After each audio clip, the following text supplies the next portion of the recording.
Listo, ¿cómo estamos? Muy bien, ¿usted? Ya todos me hablan de usted. Y no es broma, ¿eh? De donde transmito ya todos me hablan de usted. Ya se nota mi voz. Pues como ves, esta vez tenemos pues, bueno, un tema en específico, ¿no? Lo de la presidenta Sheinbaum con su informe de, pues, ¿qué sería? ¿7 años? No, porque su informe de gobierno no, ese pasó apenas, ¿no? Ese sería el Sí, festejo, ¿no? De los 7 años de la de la 4T. cuarto. Así es. ¿Cómo lo viste? Pues como se esperaba, ¿no? Porque ya la vez anterior se había visto sectorizado el Zócalo. Con López Obrador no había eso. Y hoy sí se ve claramente qué contingente es de qué organización o lugar. Pero según me dice un amigo, sí, había mucha gente que él intentó llegar al Zócalo por las calles en el que se puede llegar y no pude pasar porque había mucha gente. Ahí se quedó viendo los las pantallas, ¿no?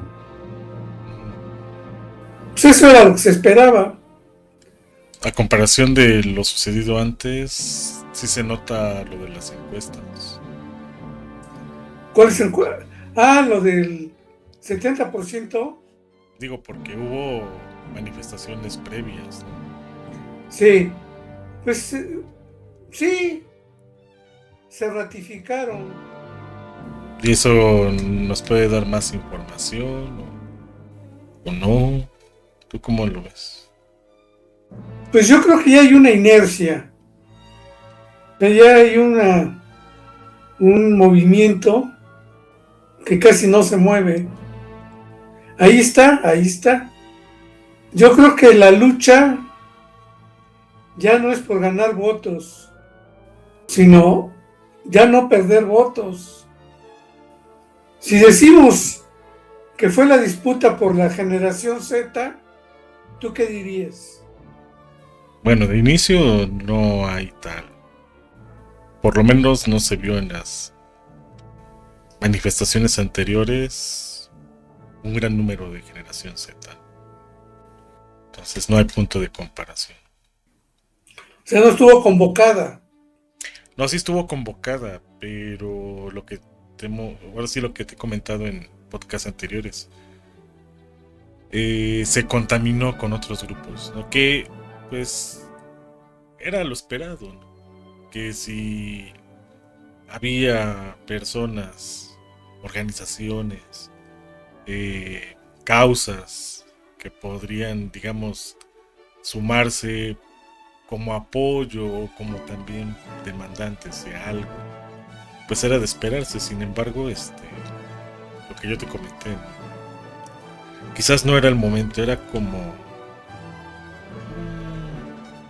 espacio solamente para los de la generación Z, o debería de haber sido así. Sin embargo, pues no, se contaminó, y los que sí eran generación Z, pues eso se dieron cuenta. Ahora, si fuera nada más, imaginemos por un momento que son convocados los de la generación Z. ¿Cuántos se hubieran podido reunir En el Zócalo, en el Zócalo? mmm, depende cuál sea la causa. No, no, imaginemos que todos los que tienen intención de participar como tal lo quisieran hacer. Porque según las estadísticas, es una generación medio apática, ¿no? No es que esté apática, sino que tienden No, últimamente a estar ya con pensamientos, por lo mismo de el impacto que hay en redes sociales, de irse hacia la derecha extrema. ¿Por qué? Porque sus referencias son europeas. porque en las dos últimas elecciones, 18 y 24, su participación es muy reducida, ¿eh? Ni a favor, ni en contra, ni fu ni fa. Entonces se convierten en un sector de la población en que los partidos se interesan por sacarlos de ese estado y que participen. Pero esto no se va a poder ver como participación electoral, porque una marcha no es participación electoral. Hasta el 27, ¿no? A ver qué porcentaje de esta población que va de 18 a 30 años se acerca a votar a favor o en contra, ¿no? A favor de cualquier opción, porque es muy reducida. Yo lo que sí veo es que no hay una memoria histórica, política en esta generación. Uno, porque cuando nacieron, que fue por ahí, si mi memoria no me falla, pues ese 1995, 1996, tomando en cuenta cuestiones de desarrollo humano, en donde Sí. ya la memoria comienza a ser un poco más, no tan volátil, no tan efímera, es a partir de los 5 o 6 años. Entonces tendrían que tener ya una memoria del 2000, 2001, promedio 2002 quizás, que fue prácticamente de Fox hasta la fecha. Entonces esa es como su parte histórica, ¿no? Ahora, de que tengan conciencia política, pues prácticamente, pues, y te hablo de los primeros de la generación Z, a lo mejor en la adolescencia, a los 15 años, es decir, promedio del 2010, 2011. Entonces ahí quizás sí puedan tener cierta información o hasta vivencia de la violencia que se vivió con Felipe Calderón, ¿no? Y este cambio del Partido Acción Nacional al Partido Revolucionario Institucional cuando entró Peña Nieto. Y de allí les tocó pues un cambio de presidente otra vez, ¿no? O sea, pasar del PAN al PRI, del PRI a Morena. Entonces, si nos pusiéramos en una especie de su percepción, pues todo lo que podríamos decirles de hubo un gobierno que duró por más de 100 años, pues en ellos va a decir no, porque desde que yo tengo conciencia ya han pasado por lo menos 3 partidos políticos. Si uno les puede decir, fíjate que el presidente, cuando tú ya tenías o ibas en la secundaria, ¿no? Ya tenías edad de adolescente, pues se vivió uno de los momentos más violentos junto con el Partido Acción Nacional, él como gobernador, el otro como presidente de la República, y podríamos hablar de muchos hechos, ¿no? Contra los maestros, contra los pobladores de Texcoco, etc, etc. Pues muchos van a decir, bueno, pues sí, pero también hubo, y van a hacer una especie de comparación con lo que se está viviendo ahora.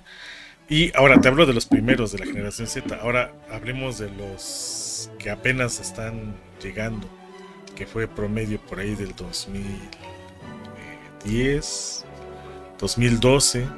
Pues prácticamente todo esto que le estamos diciendo no lo vivieron, no saben qué es. Entonces, lo que te mencionaba la última vez, no hay una comparación entre lo que es una acción de represión y ahorita pues los pocos que lo vivieron pues van a decir esto es represión para mí, y ese va a ser su límite, ¿no? Todo lo que sobrepase de ello va a ser mayúsculo, como los que quizás no vivimos el 68, por ejemplo.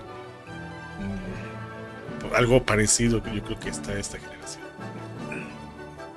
La generación que va de López Obrador, bueno, de Claudia, ¿a qué? Bueno, esa sería la alfa. No, no, no. O sea, como límite superior, Claudia. La Z, Pues son los que ahorita tienen 30 años promedio. 30. A eso me refiero. Y 5 sexenios atrás, ¿quién estaba? Después de Claudia, para atrás está López Obrador. Está Peña. Está Calderón. Está Fox, ¿no? O sea, es decir que los que votaron por López Obrador, los primeros de la generación Z, o sea que tenían en ese momento 18 años, votaron algunos o no en las elecciones de López Obrador en el 2018. Fíjate, en ese sentido, su significado estadístico es muy reducido. Sí. No hicieron acto de presencia en las urnas. Con López Obrador. Con Sí. Claudia tampoco. Quizás sí, pero siguió siendo muy reducido. Sí, ahí están las estadísticas. Sí.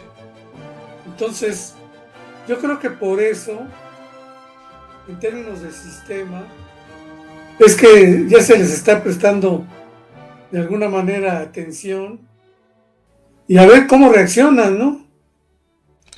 Ahí es donde, diría López Obrador, entran las benditas redes sociales. ¿Por qué? Porque no es que no hayan querido participar como tal en las elecciones.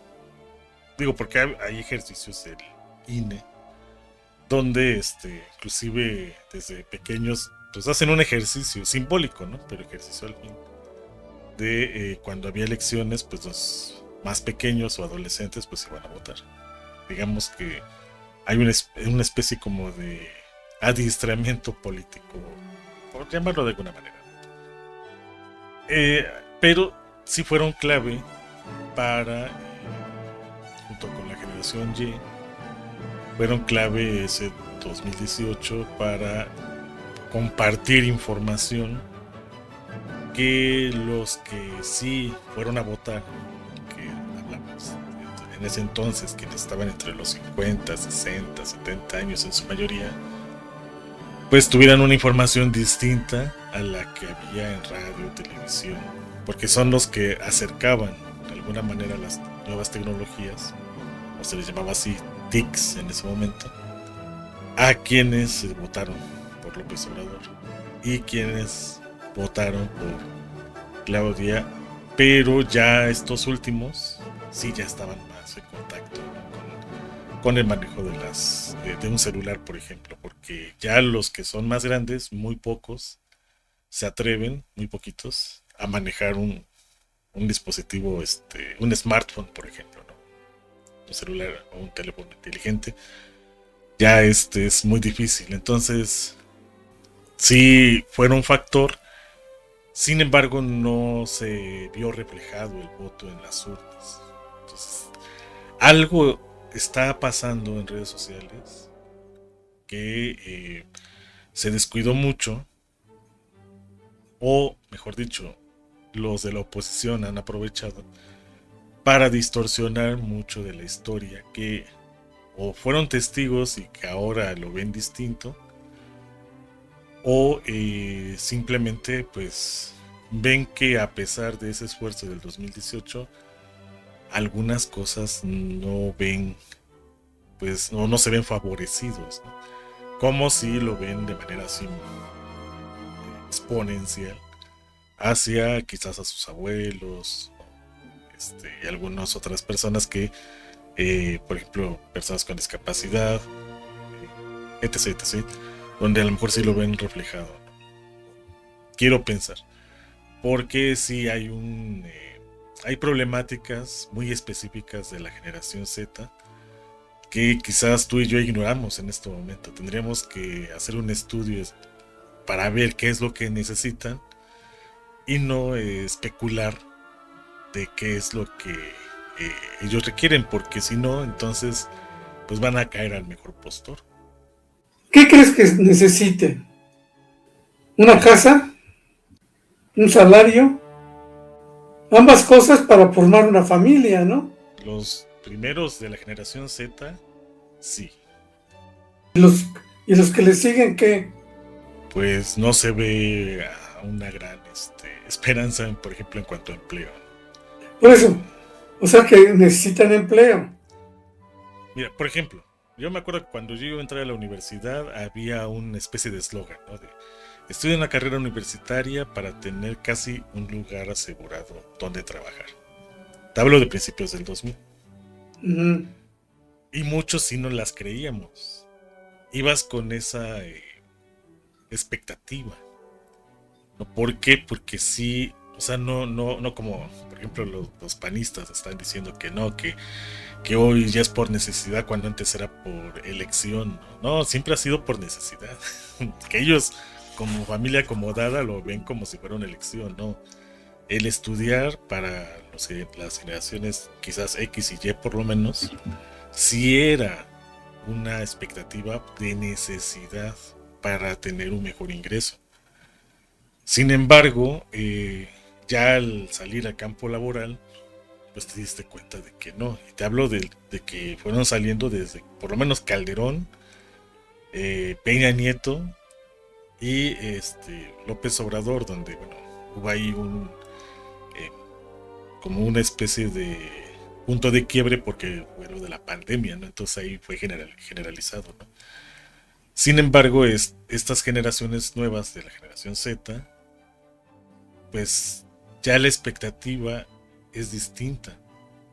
¿Cuál es? Yo no los veo con esa esperanza de, pues voy a estudiar y voy a tener un trabajo asegurado. Que es lo que sí veo que van todos los planes de Morena a nivel federal. Y quizás por allí sea el talón de Aquiles, que lo ven como cuando ellos eran estudiantes, como cuando la generación X y Y pertenecía todavía con este eslogan, y quizás las nuevas generaciones ya no lo ven así, por poner un ejemplo, ¿no? Porque cualquier cosa es de vamos a poner preparatorias, vamos a poner universidades, quizás por allí no es el camino. Me das la razón. Lo que se requiere son empleos. Pero hay que ver qué es en qué se quieren emplear los de la generación Z, porque ya no son las mismas expectativas de empleo a mi generación y los primeros de la generación Z.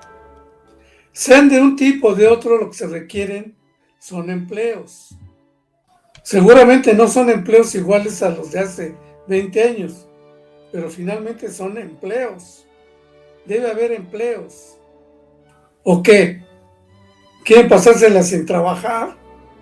Sí y no.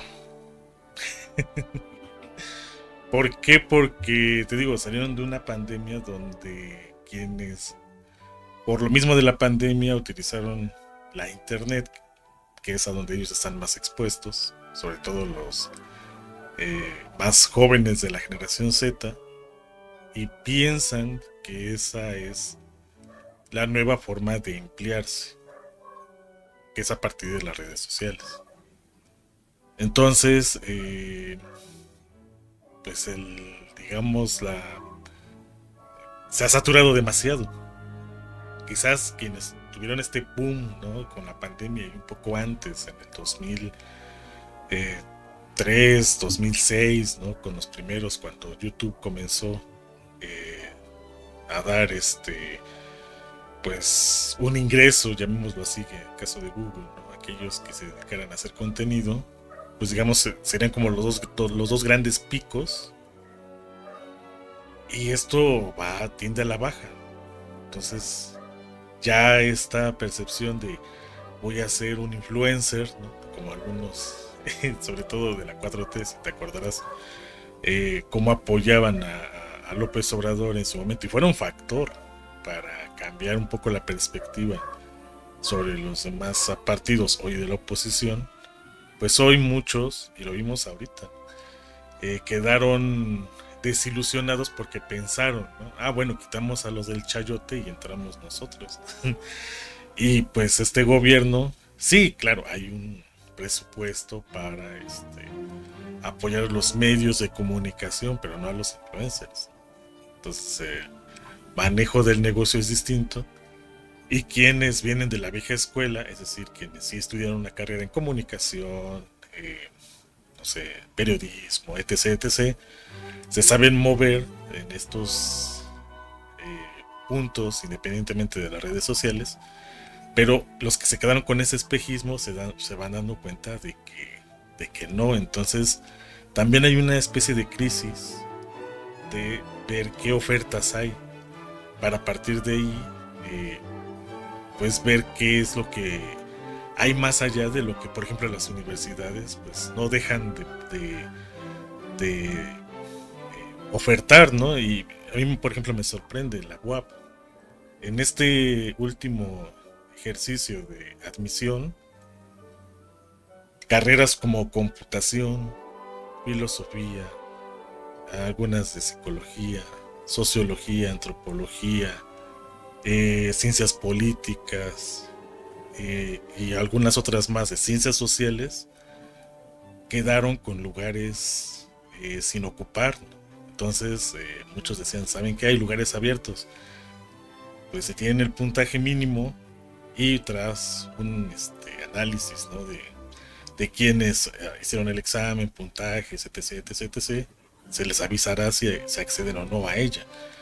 Entonces quiere decir que las universidades, por lo menos hablando del agua porque es la que tengo más cerca, pues no está haciendo un esfuerzo para hacer este estudio de qué es lo que necesita esta generación en específico. A ojo de buen cubero, ¿tú qué crees que se necesite ofertar para esa generación? Vamos a ver si lo podemos caracterizar. Un trabajo en el hogar, ¿sí o no? Se volvió un estándar, por lo menos en los últimos, ¿qué será? Por eso, ¿sí o no? Pues sí, sería ya lo ideal, ¿no? Sí. Obviamente que si es en el hogar, no son artesanías, sino a través de la internet. ¿Qué formación? Ahí viene el problema. Que mucho de lo que hace algunos 15 años eran alternativas, como el manejo en general de la multimedia, la programación, traducciones, la información, tutoriales. Digo porque hasta había de maquillaje hasta cosas muy especializadas. Eh, etcétera, etcétera, etcétera. Hoy ya están siendo sustituidas por una inteligencia artificial, entonces ya no es una opción que sí se veía por lo menos hasta la pandemia, ¿no? Y quizás 2 años después, o sea, 2021, pero de hace 4 o 5 años para acá, la inteligencia artificial le ha quitado esta expectativa que la generación Z sí tenía. Y quizás algunos todavía tengan. A ver, ¿qué puede hacer que no pueda hacer la inteligencia artificial? Algo que en redes sociales es muy peligroso. Que Exponerse hacia un mundo en el cual excede los límites del ser humano. Entre ellos confianza, estabilidad emocional, inclusive física. ¿Por qué? Porque el anonimato que todavía se maneja en la actualidad y que está siendo pretexto para el exceso de control en cuanto a la identidad por parte de empresas, de bancos, de hasta aplicaciones de los que según te dan préstamos chiquitos, ¿no? Y que después te cobran un montón de intereses, donde se quedan con tus datos biométricos, cosa que a mí se me hace absurda cuando luego dicen, ay, es de que el gobierno se quiere quedar con nuestra información de nuestra iris y huella digital. Tú ya se lo diste a una aplicación desde hace no sé cuántos años, ¿no? Pero bueno.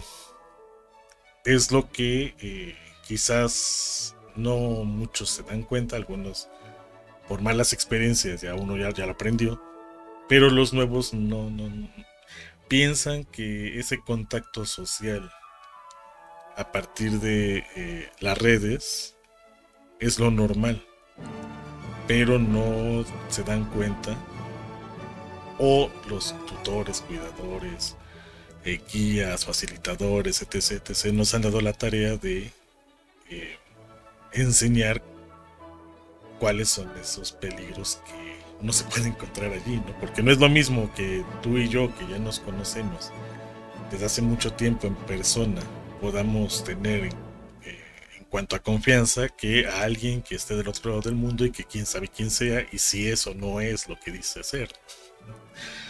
Entonces, aún así, se hacen lazos emocionales.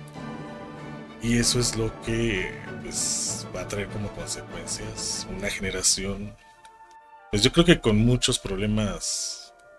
Es que sí, creo que sí es la palabra correcta, adaptación, que es la parte esencial de la inteligencia y es la que, pues de alguna u otra manera, le da fortaleza al raciocinio, que al fin y al cabo es lo que nos permite discernir de lo que es la realidad y de ahí, pues todo lo que conlleva. Ahora, tú dices que la adaptación, eso significa una realidad ya presentada, ¿no? Adáptate a ella. Pero yo creo que ese no es el problema. No, yo creo que sí. Yo creo Más que sí. bien es la construcción de una nueva realidad. No, es el acentuar una realidad que ya viene desde hace décadas. Que es Por eso el que este ya pensamiento está. individualista.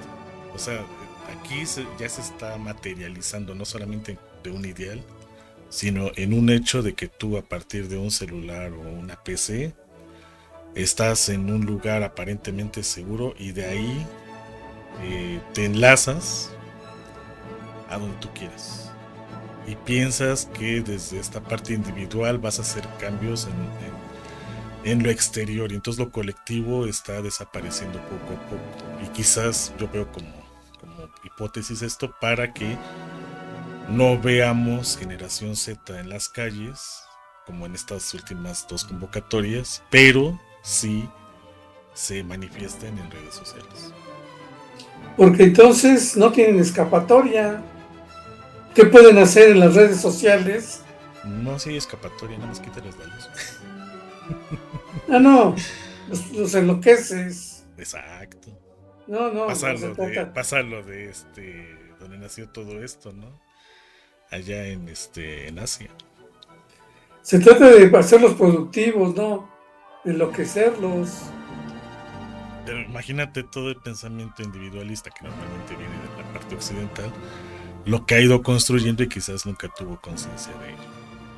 Fíjate que es interesante porque con esta concepción individualista, lo primero que, claro, ya está, esta concepción ha sido impulsada desde hace siglos. Sin embargo, había un campo de participación colectiva, que es la política. La participación política, que implica necesariamente participación colectiva, no hay participaciones individuales, sino colectivas, están vetados para participar políticamente porque todo lo quieren hacer de manera individual. Esa es tu postura. Porque la gran oportunidad que López Obrador había construido y que el mismo partido ha ido acotando es el que se quedaran los mismos y no permitieran la entrada de los otros. A ver, ¿cómo está eso? Por ejemplo, cuando López Obrador digamos, transforma el movimiento como un partido político, pues uno pensaría, inclusive quienes estaban dentro del movimiento decían, ok, vamos a sacar a los políticos profesionales, como tú los llamas. Y entonces todos los que venimos construyendo el movimiento vamos a entrarle al quite para ver qué podemos hacer con el país. Y no. Lo que pasó fue que para mantener, digamos, alianzas políticas y con ello, que fue totalmente estratégico, claro, llegar al poder y tengamos lo que se tiene ahora, pues se tuvo que sacrificar, y lo pongo entre comillas, esta puerta que había hacia los otros, que no son necesariamente políticos profesionales. Ahora, utilizando esto como analogía hacia los de la generación Z, pues es algo muy similar. Como que las necesidades que ven los del movimiento Regeneración Nacional son luchas de hace 30, 40, 50 años, pero que quizás les hace falta voltear hacia esta generación.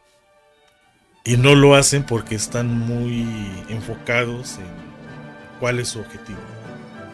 Y quizás eso haga que ahora el acercamiento desde lo político hacia estas nuevas generaciones se vea reducido. Yo espero que esto ya lo estén analizando. Se supone que tenemos un secretario de Educación Pública que debería de ver esto, pero, y esto sí, a lo mejor me voy a salir un poco de la parte objetiva, cayendo en la subjetividad, yo no le veo facultades para que esté estudiando esto. Pero bueno, regresando. Así como ahorita ha hecho cambios en su gabinete la presidenta Sheinbaum, ojalá pronto se haga algo parecido en cuestión de educación, que es el que sí tiene contacto directo con estas nuevas generaciones, porque se necesita un estudio muy exhaustivo por parte de la SEP, porque pues uno dirá, pues tenemos el INEGI, sí, pero el INEGI hace preguntas muy generales. Quienes tienen contacto directo con la generación Z, pues son maestros que están o en educación superior, o en media superior, o básica, por lo menos de la secundaria, y quizás finales de la primaria. Porque ya si no, entonces se les puede ir de las manos para el 30. Porque como tú mencionabas en tus artículos, ya a partir del 30, toda la generación Z ya va a estar en edad de votar. Y eso debería de tenerlo ya contemplado Morena.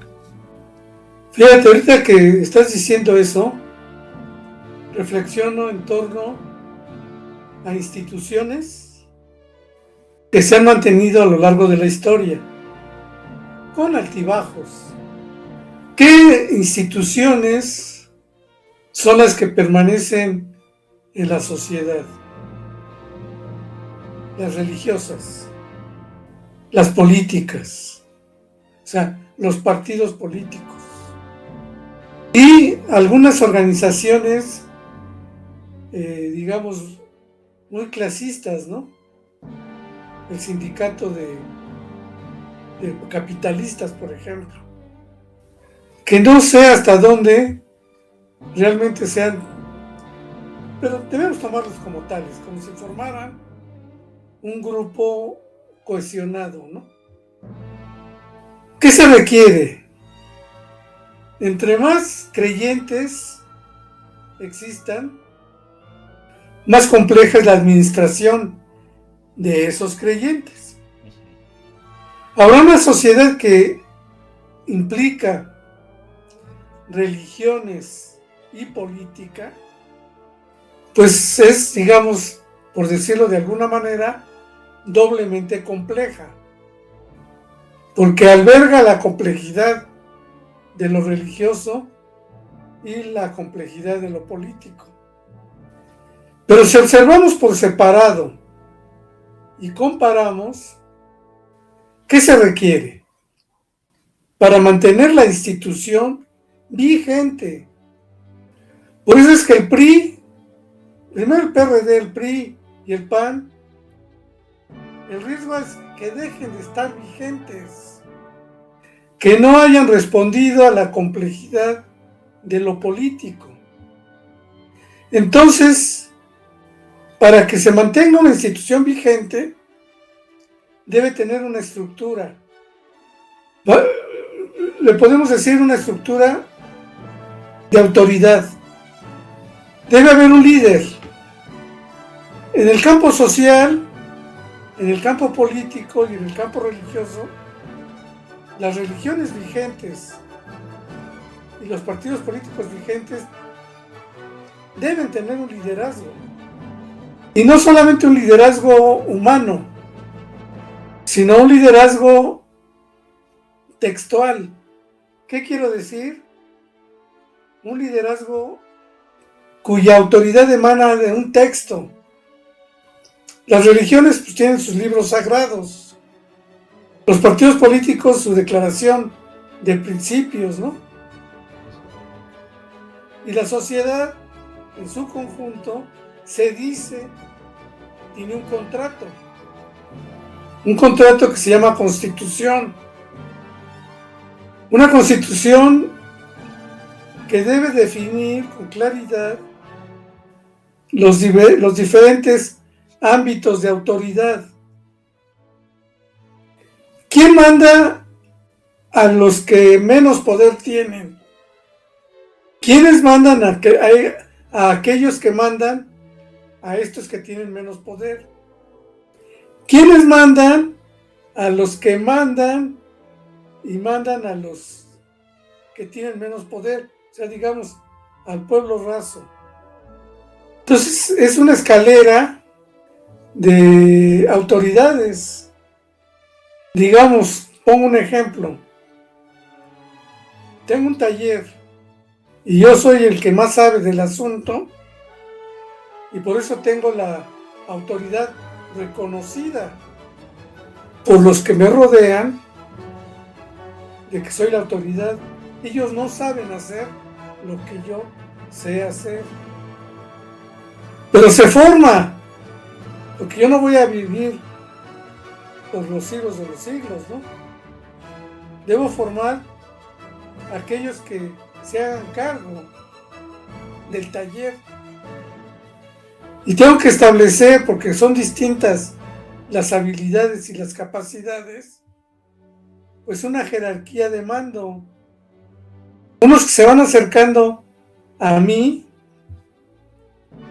que en los talleres se llamaban oficiales.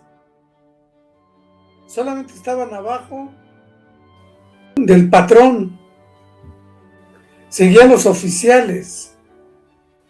Luego había suboficiales. Y luego aprendices. Y luego gente que estaba interesada en aprender, pero todavía no eran admitidos como aprendices. El patrón no puede dirigir, no puede coordinar la energía de cada uno de estos sectores. Entonces tiene que delegar su autoridad en varios oficiales. Entre ellos son iguales, pero cuando se presenta un conflicto entre ellos, quien lo resuelve es el patrón. Pero si el taller crece, entonces ya los oficiales no son suficientes para controlar a todos los que están ahí en el taller. Entonces vienen los que están abajo de los oficiales, suboficiales. Si hay un patrón y hay 8 oficiales, pues a lo mejor hay 60 suboficiales para 5,000 aprendices. Si llegaran más aprendices, si el taller tuviera capacidad, estoy pensando en abstracto, ¿no? Para duplicar sus aprendices, pues seguramente que no solamente requiero duplicar a los suboficiales, sino triplicar o cuadruplicar. Y si se multiplica a los suboficiales, la suboficialidad, lo mismo tiene que pasar con la oficialidad. Si se requerían nada más 100 oficiales, a lo mejor se requieren 500 para tener controlado el taller bajo una autoridad que es la del patrón. Se desplaza el patrón por muerte o por retiro, se tiene que resolver el problema de quién lo va a sustituir. No se resuelve convocando a los aprendices, sino se ponen de acuerdo los oficiales quién entre ellos tiene la suficiente autoridad como para estar encima de ellos, pero la deben reconocer, porque si no, pues vienen las imposiciones y ya la desorganización del taller. Entonces yo lo veo así en términos sociales. Es una sociedad extraordinariamente compleja porque no hay uno, hay cientos de talleres. Que el de los zapateros, que el de los mineros, que el de los bancarios, que el de los microbuseros, que de los panaderos, de los carniceros, de los vendedores de verdura. Cada actividad que casi demanda una de lo que debe manejarse en esa actividad, pues requiere coordinarse. ¿Y cómo se coordina? Pues con representantes. Ya en términos muy abstractos, la Constitución dice, pues hay un representante general para todos.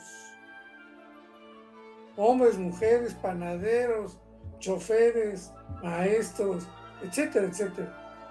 Hay uno, que es el presidente. Pero el presidente debe gobernar acompañado de senadores y diputados. Ese es otro nivel.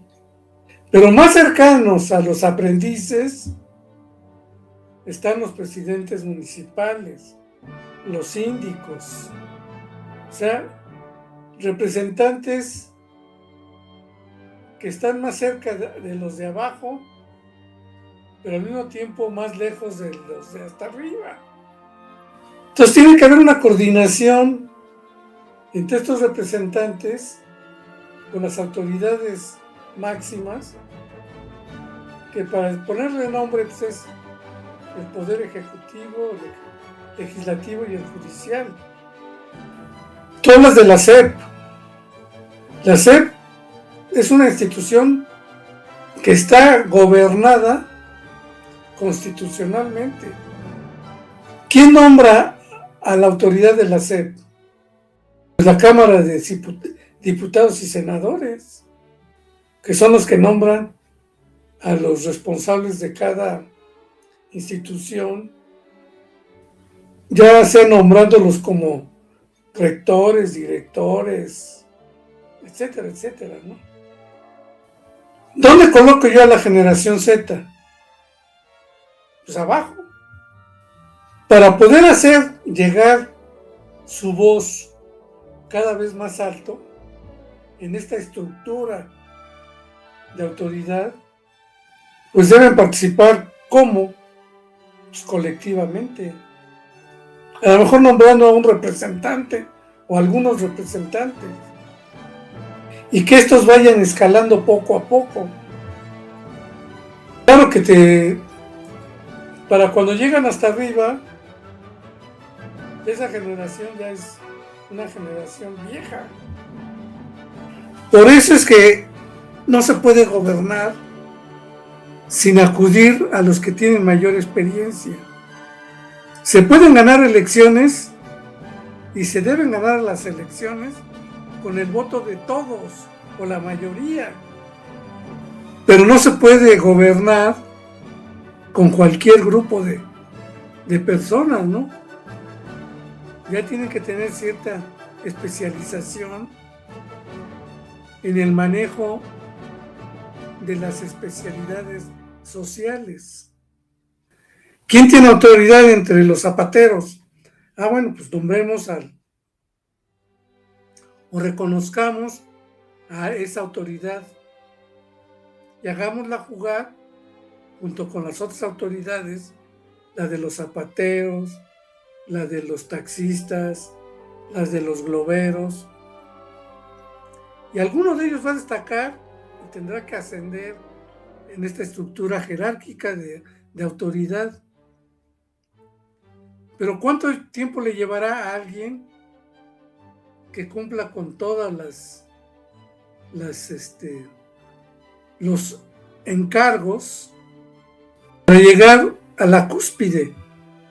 Pues de millones nada más llega uno, que es el presidente, en este caso la presidenta, ¿no? De diputados nada más llegan 500 federales, de los senadores 300, pero ¿cuántos somos en México? Más de 100 millones. Entonces, fíjate, la sociedad se convierte, o si marcha adecuadamente, como filtro, pues tendrá que ir filtrando a través de los liderazgos que vayan surgiendo, aquellos que vayan asumiendo cada vez una mayor responsabilidad. ¿En dónde viene, digamos, lo peculiar del modelo Trump? Él se saltó todos los pasos. Su autoridad descansa en el dinero. No sabe lo que es la autoridad en el transporte público, la autoridad en el ejército, etcétera, etcétera. Como llegó fácilmente al primer puesto, cree que con su sola voluntad va a dominar a toda la sociedad, o sea, a tener autoridad. Como no tiene autoridad y quiere conservarse en esa situación, no le queda otra más que el autoritarismo. ¿Por qué? Porque la fuerza lo respalda. Pero si la fuerza que lo respalda originalmente deja de hacerlo, pues lo más seguro es que deje de ser el líder de todos, que yo creo que más temprano que tarde le va a pasar a Trump. Ya no es que gane votos, él no quiere ganar votos. ¿Ves? Todas sus acciones son para no perder los votos que lo llevaron al lugar a donde está. Y si estos que votaron por él son clasistas, pues tiene que ser clasista. Si son racistas, tiene que ser racista. Entonces, no entiende la lógica de la democracia. Hacer jugar a los más, pues a través de ciertas políticas públicas que los atiendan, ¿no? Y porque quiere conservarse en el poder, así le surge el miedo de perderlo. Entonces esta conciencia de ser alguien muy poderoso deviene en la conciencia de que tarde o temprano va a dejar de serlo. Y psicológicamente debe ser un sufrimiento, ¿no? ¿Cómo? Si ya llegué acá, ¿cómo algún día voy a dejar de no estar acá? Y yo creo que él está, porque ya lo dijo, ¿no? Desde el principio dijo que estaba muy inclinado por la monarquía. Por eso el movimiento en Estados Unidos es no rey, ¿no? No queremos rey. Porque él quiere ser rey. Y si se convierte en rey, hereda el poder. Ya no lo va a exponer democráticamente. Se lo va a ceder pues a su hijo. Porque son las reglas de la monarquía. Y si alguno dudara de esto, pues así fue Roma, ¿eh? Roma comenzó siendo republicana, hasta que de pronto un César dijo, no, pues aquí mis chicharrones truenan y mi familia es por herencia parte de la divinidad, ¿no? Tal vez ese sería el lenguaje, una modificación del lenguaje, que ahora no es la gente ya no responde, creo yo, a que Dios me eligió a mí y a mi familia.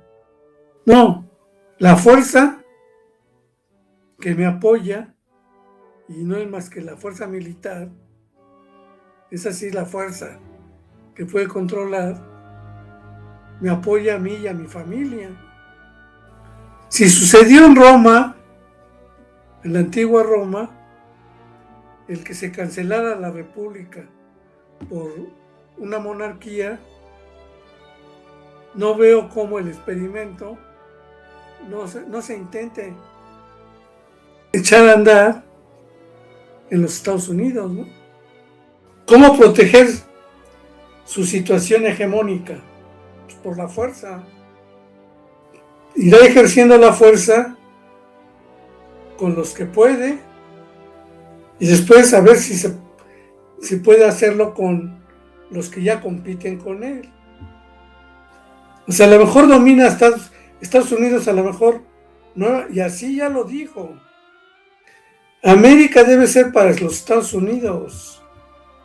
Si la doctrina Monroe es América para los americanos, la doctrina Trump es América para los Estados Unidos.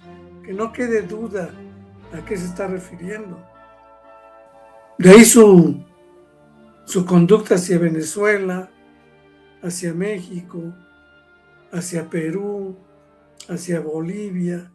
O sea, dominar toda América. Fíjate que es una idea que le compartió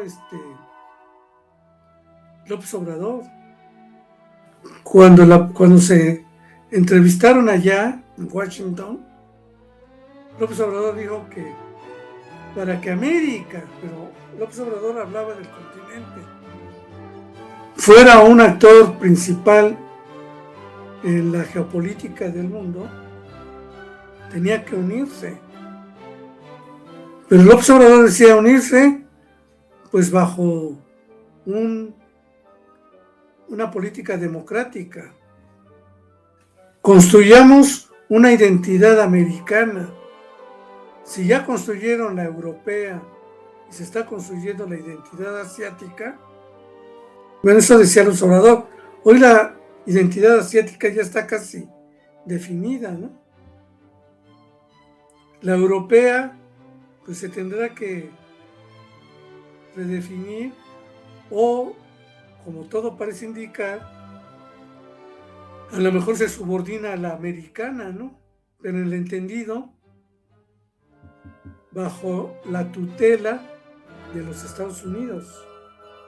Yo así veo las cosas y frente a la generación Z, de cuán débil somos como generación, no importa X, Y, Z y las que alfa, las que vengan, si no se asume una política con una conciencia de clase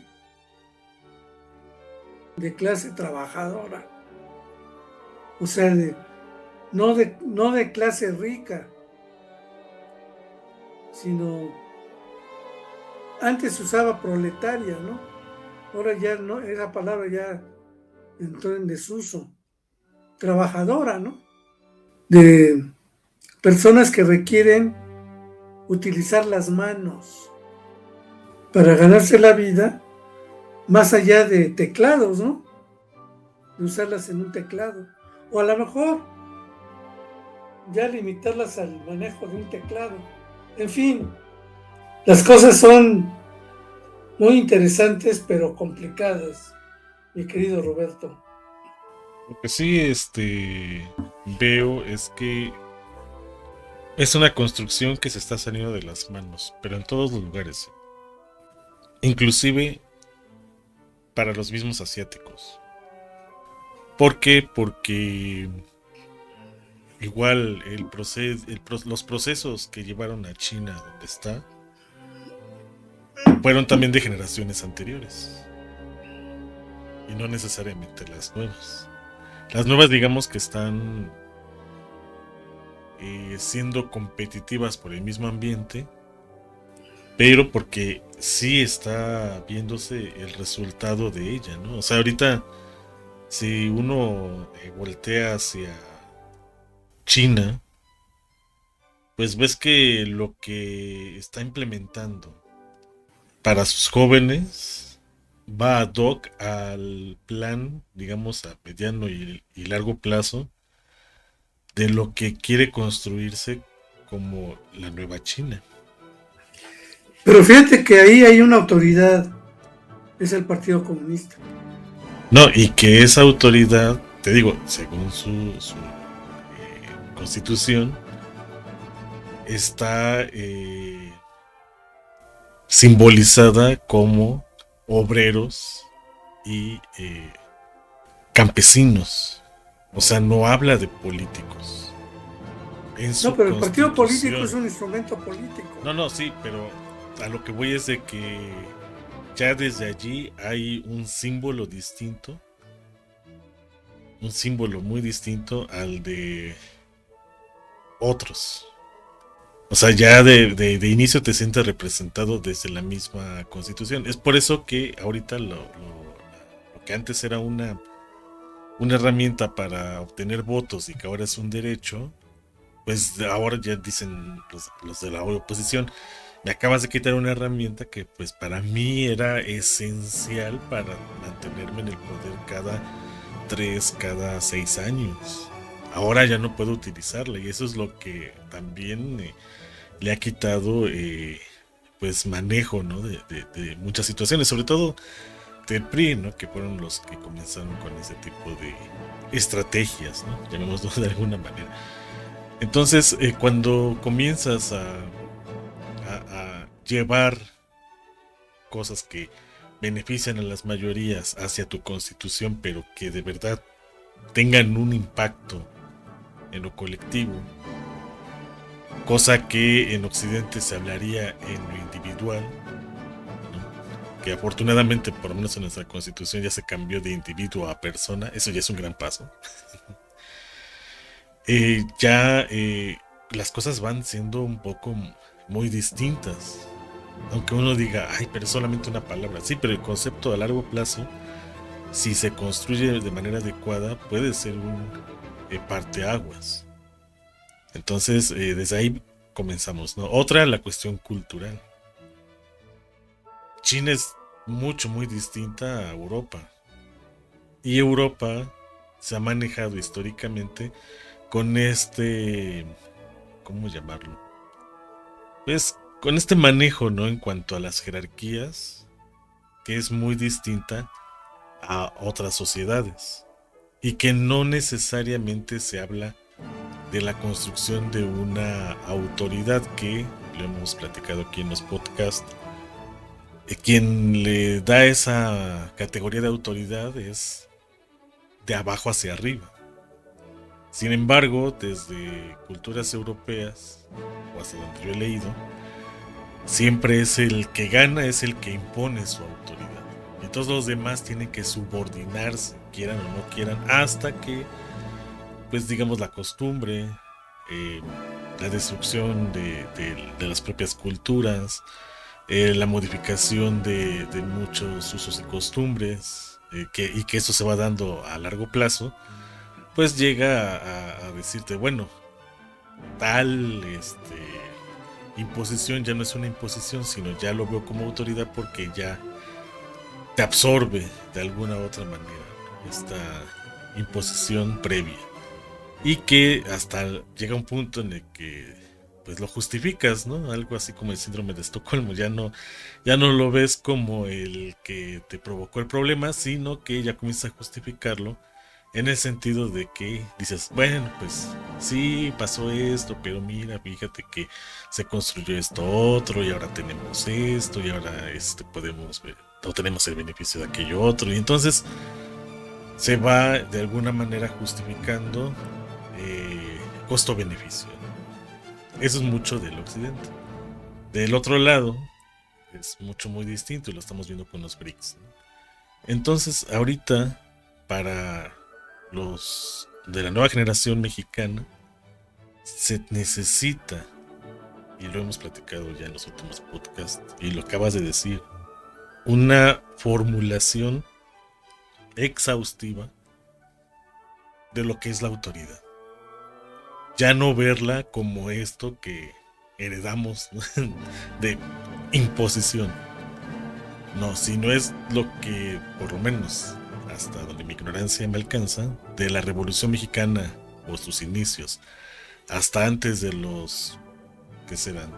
60, por ahí, sí, antes de los 60, se venía un poquito manejando, por lo menos hasta Lázaro Cárdenas, que era la construcción de la autoridad, como bien mencionabas, de abajo hacia arriba, tanto que la misma población ayudó, ¿no? Para todo lo que tuvo como consecuencia la expropiación petrolera. Hoy quizás estamos en un contexto en el que si la presidenta pide ese apoyo, las mayorías podrían dar ese tipo de apoyo como se le dio a Lázaro Cárdenas en algún momento. Quizás si lo hubiera, y lo pidió López Obrador y la gente lo dio. Por eso es que se tuvo casi, o por lo menos en la Cámara de Diputados y en la de Senadores, casi esta mayoría calificada.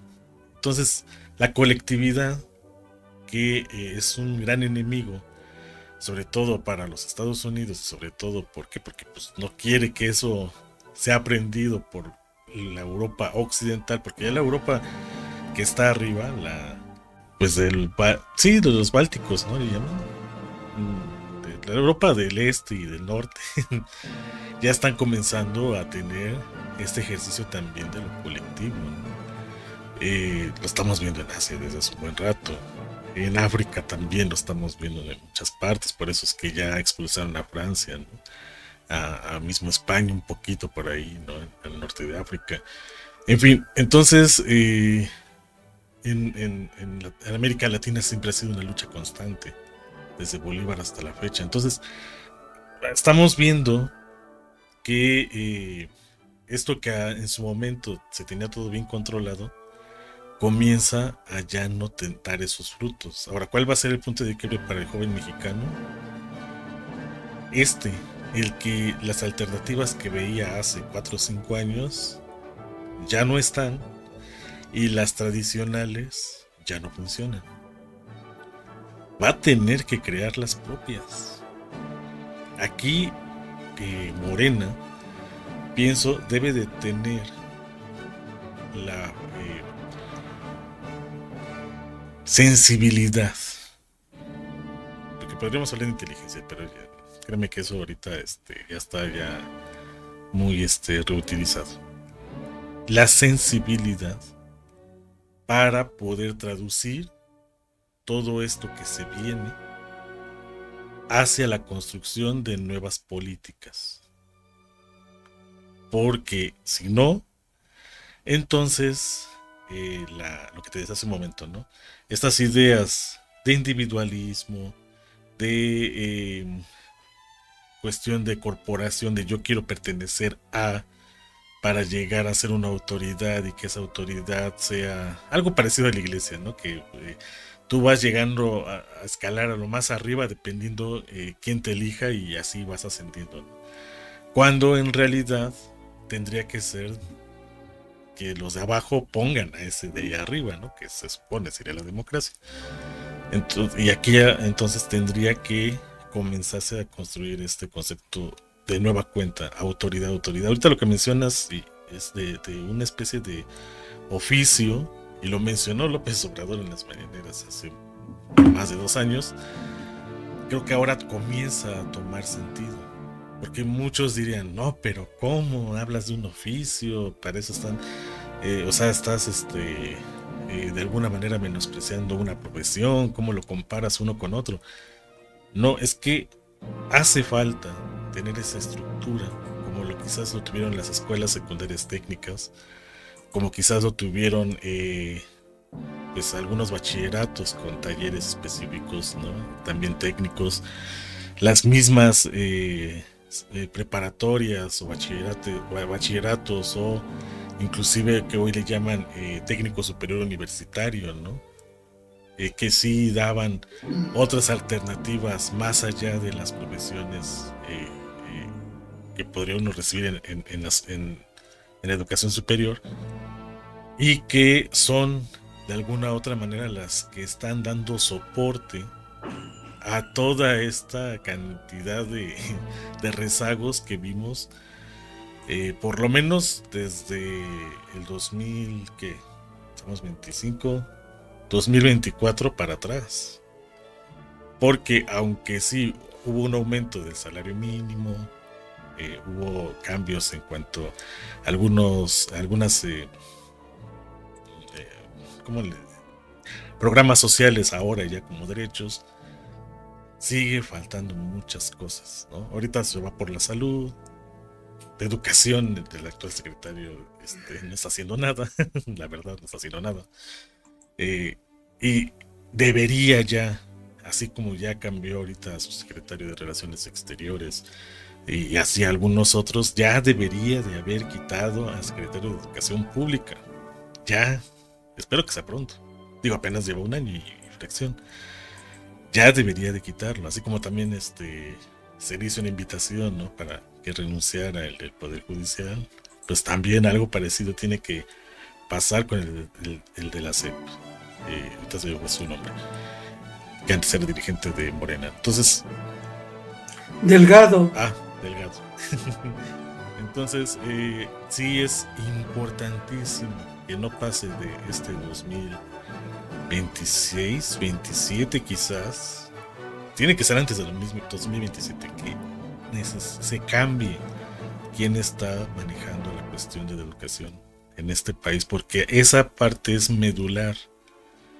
Y no solamente se queda en el discurso de vamos a crear preparatorias, vamos a crear nuevas universidades, porque entiendo cuál es el objetivo. O sea, intentando mantener esto que tú acabas de mencionar, ¿no? Lo de que a partir de utilizar la analogía del oficio o de la parte práctica como tal, el oficio, hacia la nueva universidad que está creando Morena, los nuevos bachilleratos, que vayan por ese lado, ¿no? Para, digamos que lo están haciendo ellos de manera institucional. Vamos a pensar que así es. Entonces van por buen camino, pero se están tardando demasiado. No hay una línea clara de hacia dónde se quiere ir y la generación Z ya no puede esperar más. Uno, porque los que ya están pasando los 30 en este año que viene, pues están viendo que no hubo grandes apoyos para ellos. Los que sí lo tienen se van a ver en crisis por ya no recibirlos. Los otros que lo podrían recibir ya no lo van a recibir por una cuestión generalizada de pues renunciar, ¿no? Al estudio o al trabajo por X o Y circunstancias. Y los nuevos que vienen porque no hay alternativas para decir, ok, voy a dedicarme a ser productivo en esta área que a mí me interesa.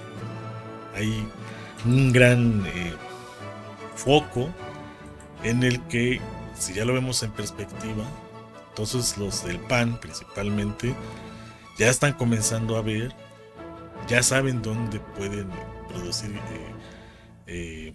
pues un cambio distinto, un enojo, algo parecido a lo que motivó a sacar al PRI principalmente del poder, y ahora ellos quieren hacerlo pero con Morena, con este trabajo de emociones, de odio, de resentimiento, de muchas cosas más, ¿no? Negativas, hablando de cuestiones de sentimientos, para ellos no ocupar el poder, porque eso sí va a estar muy complicado, pero sí comenzar a tener adeptos para años posteriores. Ellos ya lo están viendo a largo plazo. No tienen un discurso, un plan alternativo a la 4T, pero sí están preparando el terreno, o están intentando preparar el terreno para, si es que las generaciones que vienen lo construyen, ¿no? Pero ellos, digamos que ya se resignaron, ¿no? A luchar contra la 4T. Es de, mientras construimos algo distinto, vamos a aplanar el terreno, vamos a poner los cimientos y ya vemos quién después pone las bardas, quién pone los pisos. O sea, ellos ya están viendo esto desde otra perspectiva, mientras que Morena ya se está viendo en el segundo piso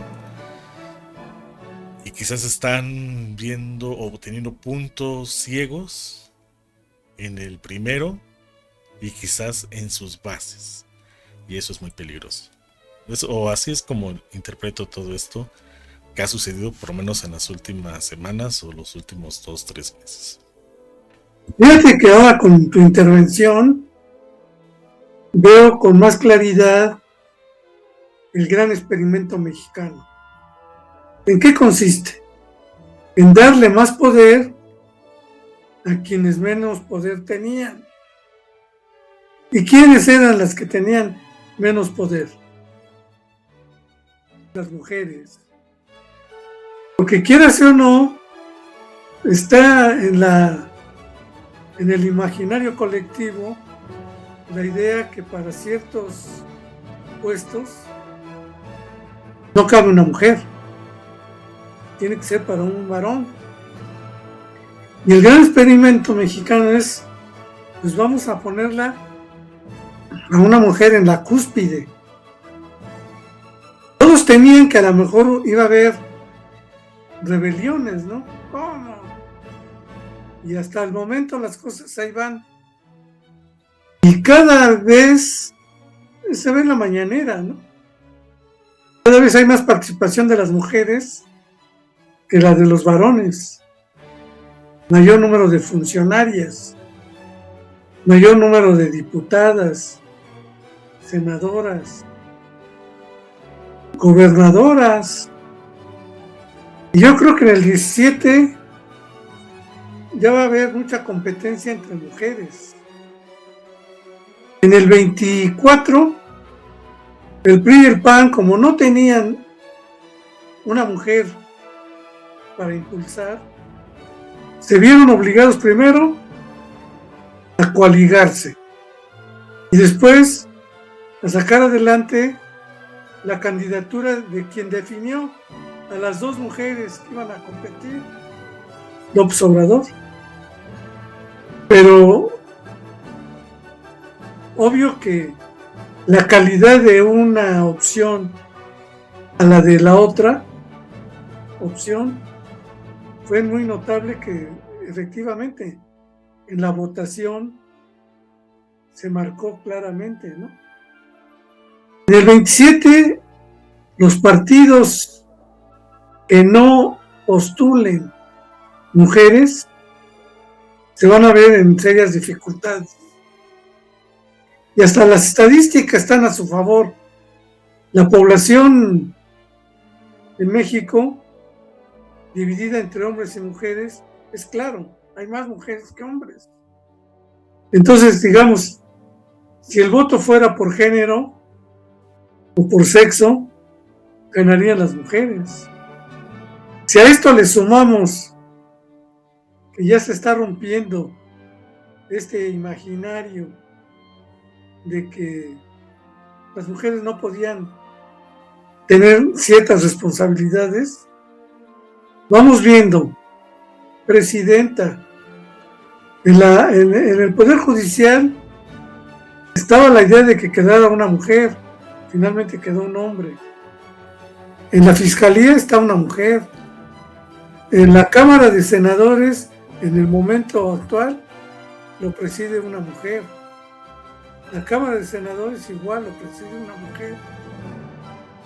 Y como que los varones, muy rápidamente se nos hizo habitual, pues a ver a mujeres empoderadas, ¿no?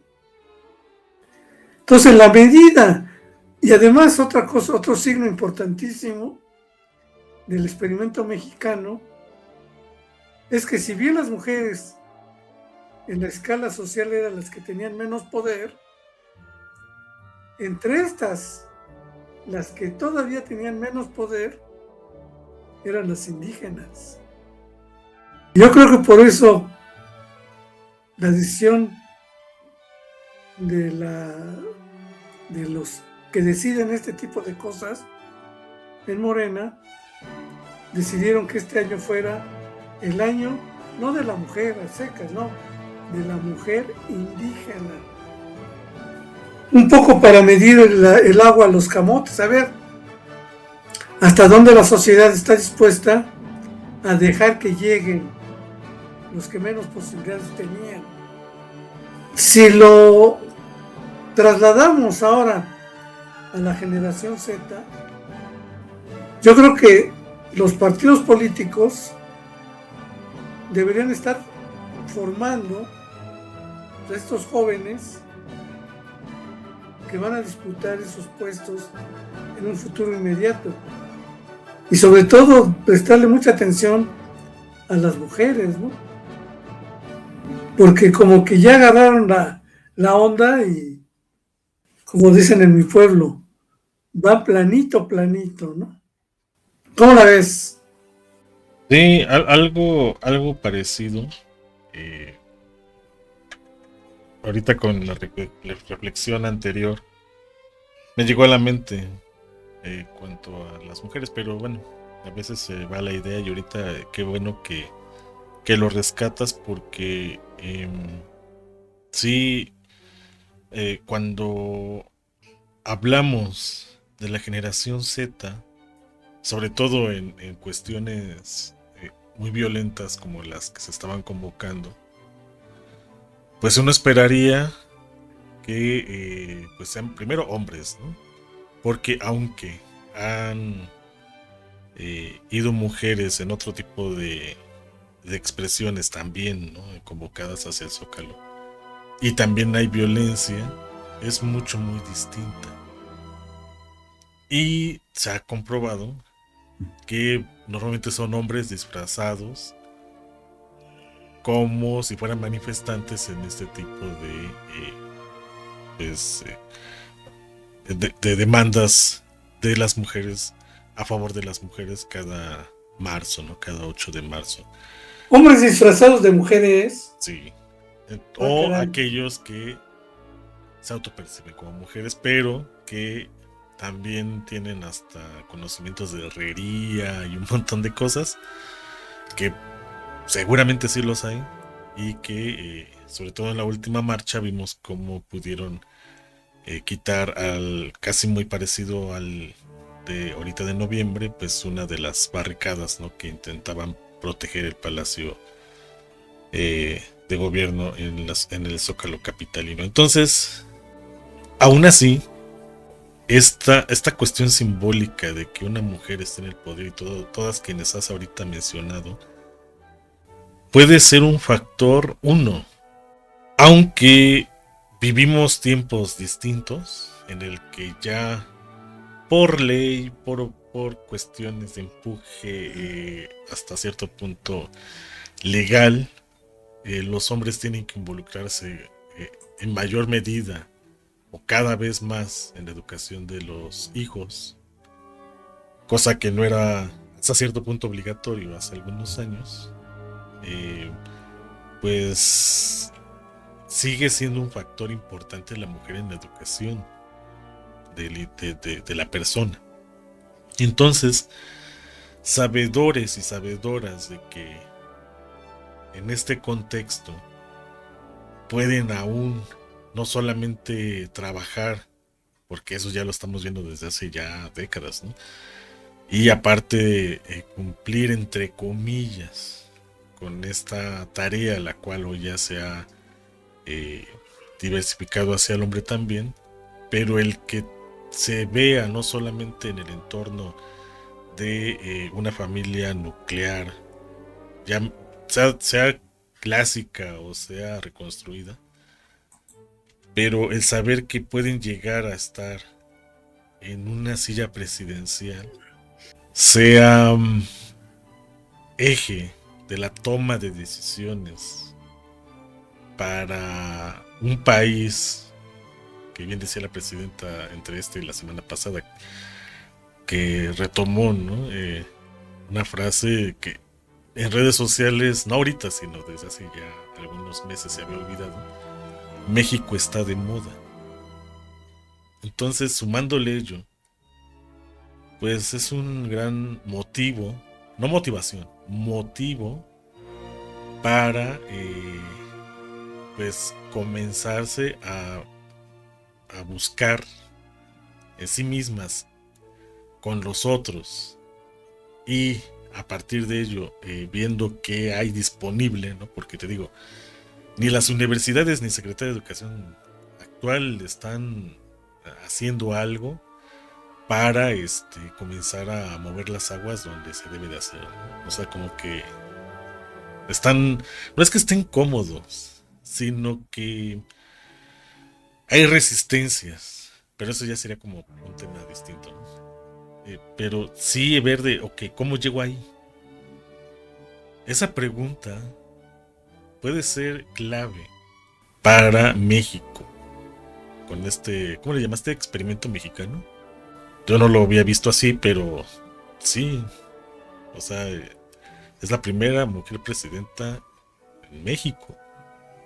Y eso es un parteaguas en México. En otros países ya ha habido mujeres presidentas, pero en el contexto, en la coyuntura, en esta parte de nuestra historia, es importantísimo el puesto que tiene ahora la presidencia con una mujer. Y lo estamos viendo contra un país poderosísimo, o por lo menos así es la percepción que se tiene todavía, como es Estados Unidos, y cómo es que ha manejado también pues controversias, ¿no? Yo ahorita estaba viendo lo que sucedió con Perú, lo que sucedió ahorita con Ecuador, y ella mantiene esa postura pues lógica, ¿no? Basada en el derecho internacional. Y también pues un golpecito de guante blanco, ¿no? Para Milei, porque según ellos y sus expertos mencionan que México sería distinto si no estuviera una presidenta, ¿no? Y si no fuera de izquierda aparte, porque esa es su percepción de ellos, ¿no? México estaría creciendo todavía mucho más cuando la presidenta dijo en su discurso para celebrar los 7 años de la 4T que lo que se creció este año es lo equivalente a lo que pidió de apoyo a los Estados Unidos para no caer en una crisis económica casi insalvable de este 2025. Entonces, yo cuando lo escuché, mi expresión fue de ya, o sea, ya con eso debería, pero ya ves, ¿no? Algunos hacen oídos sordos, debería de ya parar, sobre todo de mujeres expertas argentinas, porque eso me tocó verlo en redes sociales, que defienden a Milei con el modelo económico que está implementando. Aunque pues desde afuera vemos que está vendiendo prácticamente a su país. Pero bueno, esa es otra historia. El punto es de que las mujeres mexicanas tienen un para qué.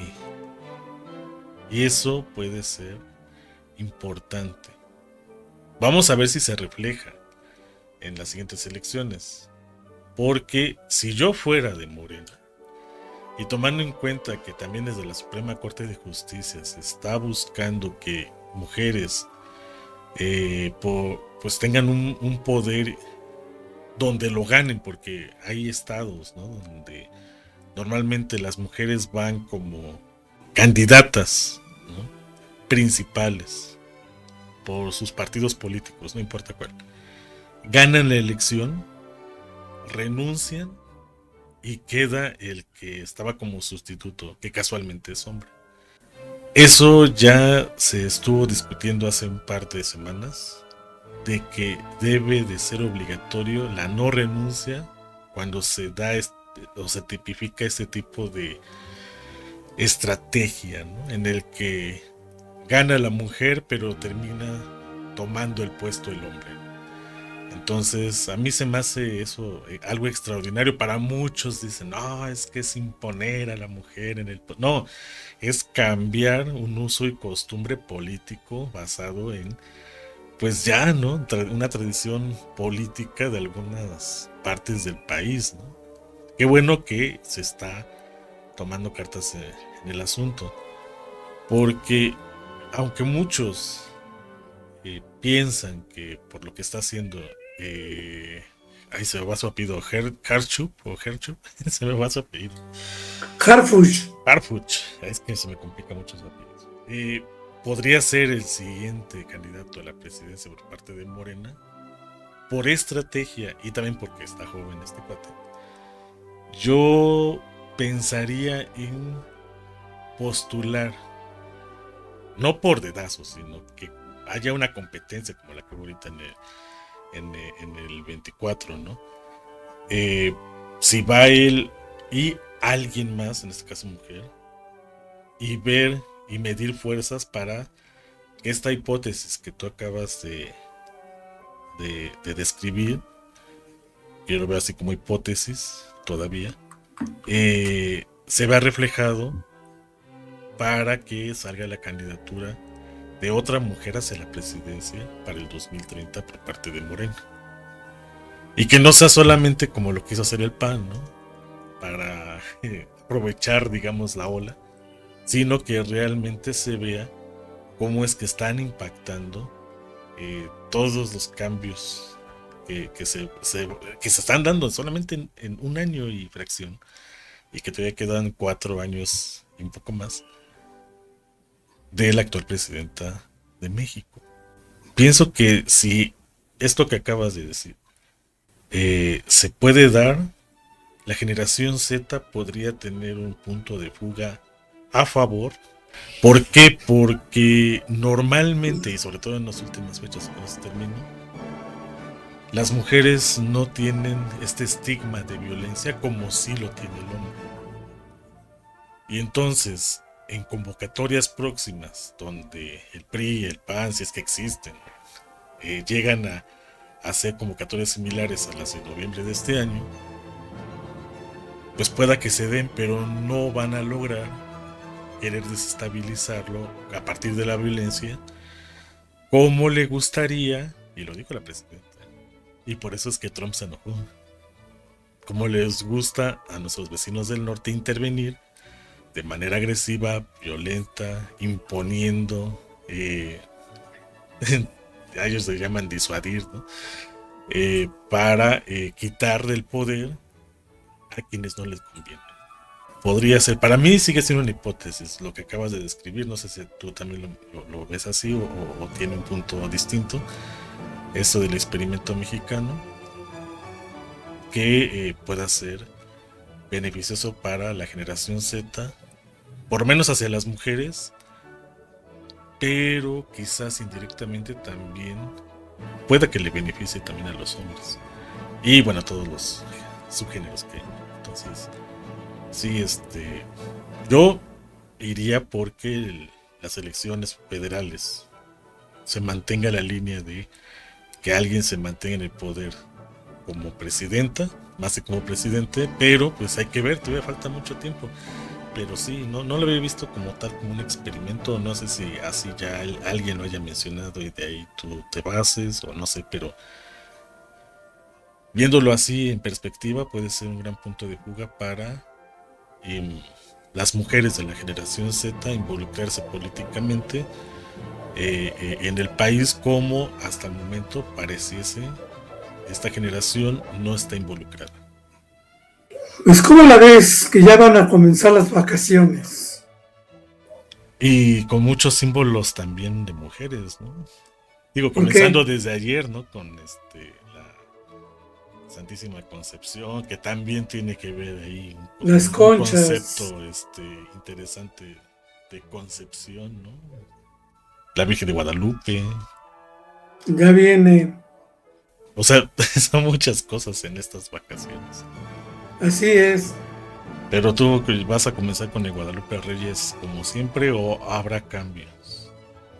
No, yo creo que me voy de vacaciones dentro de 10 minutos. El programa próximo es hasta enero. El primer martes, el 6, Día de Reyes. O sea que en teoría comenzamos el Guadalupe Reyes ya. Terminamos. En 10 minutos. Terminamos el Guadalupe. Ah, sí, claro. Pues que la pases bien, mi querido Roberto. ¿Qué deseas para el 2026? Mira, yo creo que nos va a ir bien. Como diría un astrólogo, o como lo haría un billarista, mejor un billarista. Las pelotas están dispuestas de tal manera para que me eche una de 3 bandas sin mayor complicación. Están bien alineadas. ¿Sabes jugar billar, no? Sí, sí. Ya ves que hay 3 bandas que aunque falles te salen, porque salen. Aunque no haya programa, yo creo que nos echamos una saludada Claro. por estos días. ¿Sale? Bueno, así de rápido, feliz Navidad, Año Nuevo y qué más. Feliz Navidad, feliz Año Nuevo, feliz Día de Reyes, feliz Día de la Candelaria, te faltó. Que vamos a regresar antes de eso. Sí, nosotros sí, pero... Entonces, feliz todos los días. En México, el árbol de los 1000 frutos les desea, como siempre, la pasen bien y los esperamos el próximo 6 de enero. Hasta entonces.